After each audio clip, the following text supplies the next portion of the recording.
ó wá pẹ̀gbẹ́ ìjáde àbí kí ló dé. àtúnjẹ dá mi mo ka orú mu mi. orunú mú ẹ. Màámi ẹ máa wo lẹ̀wẹ̀ má dára yín láàmú ẹ jókòó. kí ló dé ògbọ́ ẹgbẹ́ ẹ sọ pé orun mú láti inú. wọ́n tún ti gbá wọn ni. ege. kọ́sítọ́mà dáadáa ni wọ́n. ó ti lọ dowó nù lọ́dún.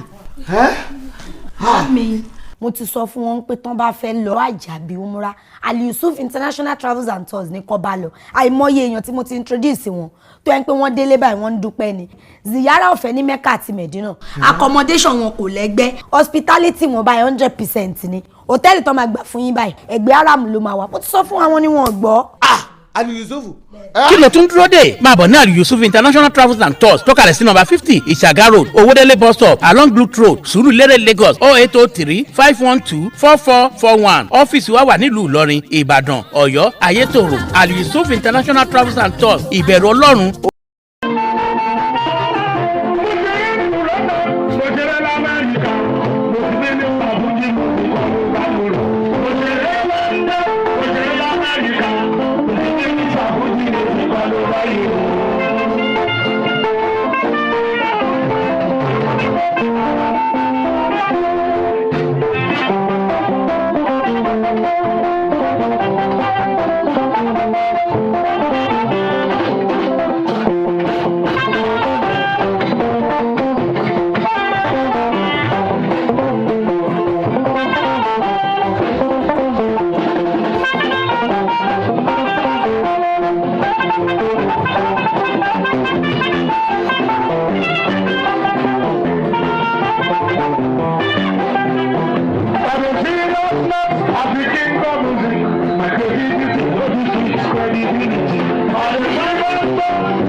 Ọ̀run nílé ayé lọ́jọ́.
gbọ́.